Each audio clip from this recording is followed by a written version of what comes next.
the people who dream and those people who dream big have a different kind of life than the people who don't dream. And most people are just satisfied with Ed. There's always a next level. Your definition of greatness and what you want to achieve could be totally different than somebody else's.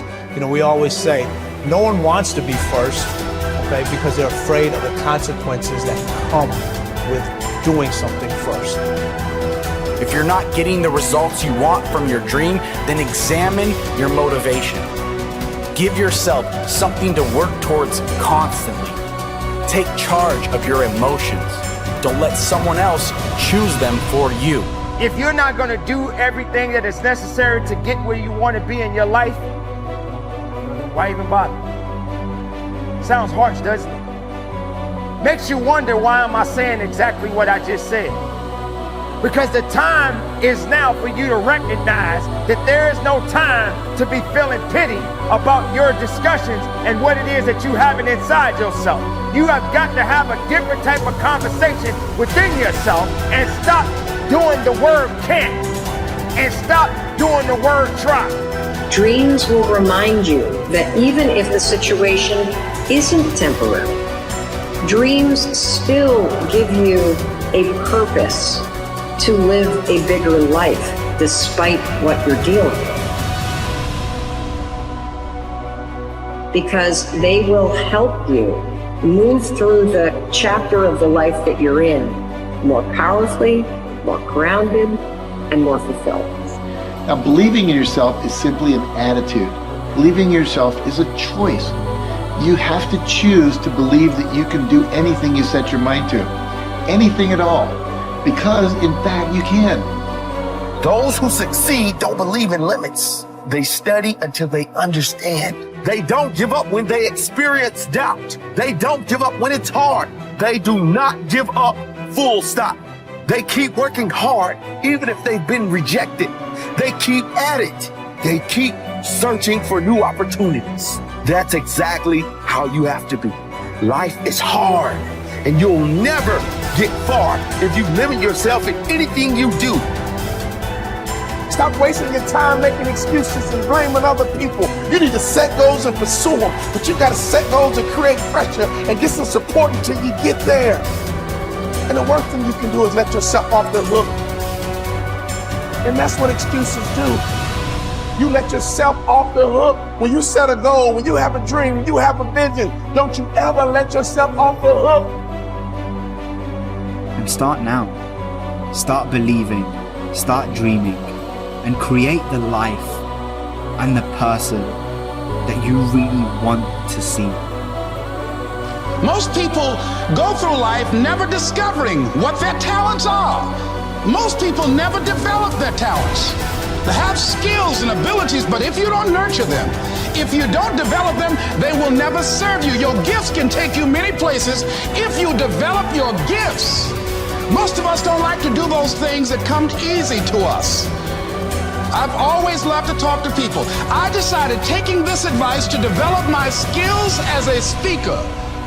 And my gift has developed and it's taken me many places. You have something that you brought to the universe.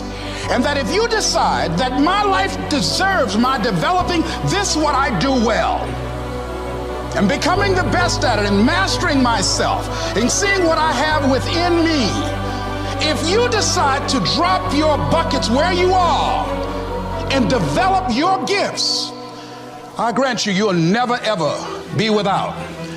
I grant you that your gifts will take you places that will literally amaze you. I grant you that if you begin to work to develop your gifts, you'll develop a strong sense of happiness. You'll get a larger vision of yourself, because part of beginning to get a larger vision of yourself, all of us need some area of our lives where we can have a feeling of competence. That people know when they think about this area, that's something you do. That you eat and sleep that. And that you do that. You do that. And people know it. And you know it. And you know that you know that you know this. If you don't know anything else, you know this. Can you tell I know what I'm doing? Oh, hell no. You know this. So you've got to work on it. When other folk are having a good time, you've got to have the strength of character to concentrate, to read, to digest information. If you decide in any particular area that you're concerned about, to make a conscious, deliberate, determined effort to read one book a month in that area, in 5 years, you'll be among the top 5% experts in the world.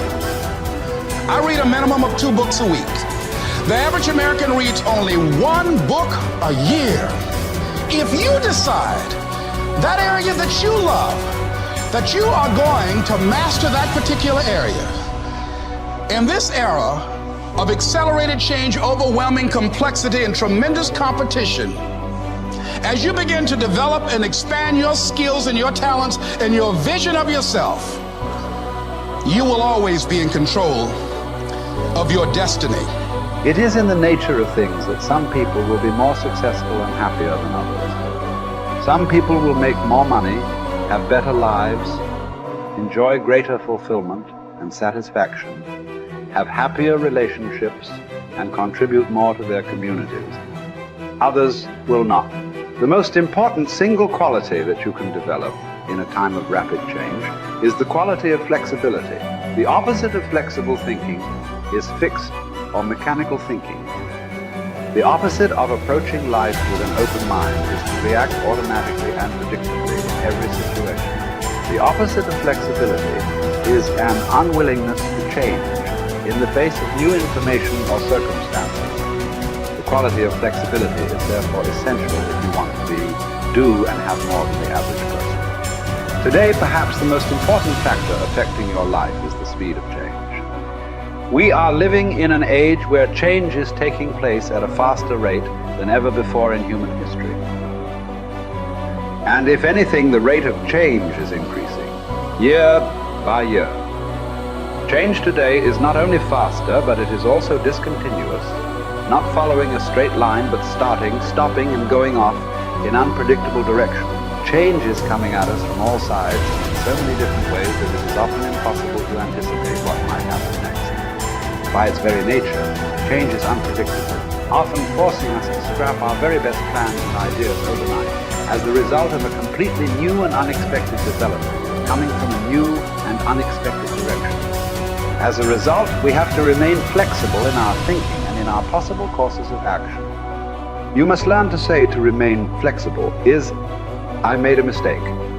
It is amazing how much time, energy, and money is wasted because someone's ego is so large that they will not admit they have made a mistake, even one that is obvious to everyone around them. Once you say, I was wrong or I made a mistake, the issue is largely over. From then on, everybody can get on with resolving the problem or achieving the goal. But as long as a key person is unwilling to admit that he or she has taken the wrong course, everything comes to a stop. We have seen this repeatedly in national politics, where the failure of a single person to admit a mistake or blunder has led to tremendous waste of time and energy for everyone involved, and often for the entire nation. Here is the most important rule of flexibility. Be clear about your goal, but be flexible about the process of achieving it. Always be open to the influence of your superconscious mind. Remain sensitive to the possibility of serendipitous and synchronous events. Be open to ideas, inspirations, and inputs from other people. In the New Testament, Jesus said, you must become like a little child if you would enter into the kingdom of heaven.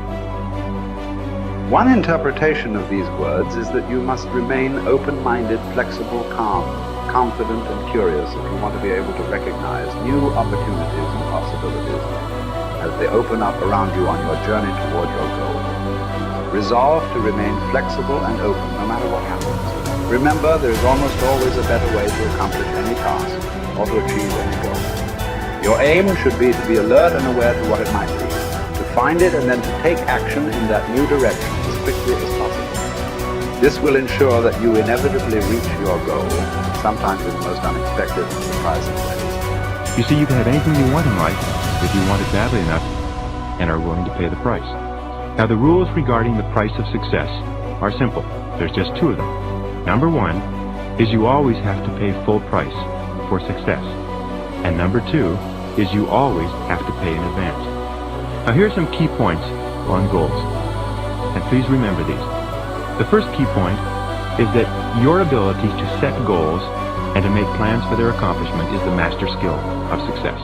The development of this skill requires continual practice and serious personal work, something that only the top 5% will discipline themselves to do. You see, setting goals is hard. Setting goals requires delaying gratification. Setting goals means taking some time aside and sitting down and really thinking through what it is you want in each area of your life. And because this is difficult, most people won't do it. Number 2, your goals must be congruent with your basic values. Your self-esteem comes from engaging in activities and working toward goals that are consistent with what you believe to be good and right and important. Take some time to think through what you believe in, and then structure your goals in harmony with your innermost convictions. What are your basic values in life? What would you live for? What would you fight for? What would you sacrifice for? What would you die for? What are the most important things to you in life? And are your goals, are your daily activities congruent with those values? Now, one of the things we know about high-achieving men and women is that they're very clear about what it is they believe in. And one of the things that we know about underachievers and failures is that they're very vague about what it is they believe in. Because when you know what your values are, then it's quite easy for you to make the critical decisions in your life. But if you don't know what your values are, or if you've never taken the time to think them through, then you will toss with the wind and you'll go whichever way the wind blows on almost any area of decision. Fourth point in goal setting, you must have a major, definite purpose. One goal that is more important than any other. You can have many different goals, but you must have one goal which is number one. And many people ask me this question. They say, fine, can I have two major definite purposes? And the answer to that is no. There's a line in the Bible that says, a double-minded man is unstable in all his ways. And what it means is if you try to do two things at once, or you have two goals with equal priority, you will end up doing neither, and doing neither of them very well. The way you choose your major definite purpose is once you've listed all your goals, you ask yourself, which is the one goal, the accomplishment of which would move me more rapidly toward the accomplishment of all my other goals than anyone on this list?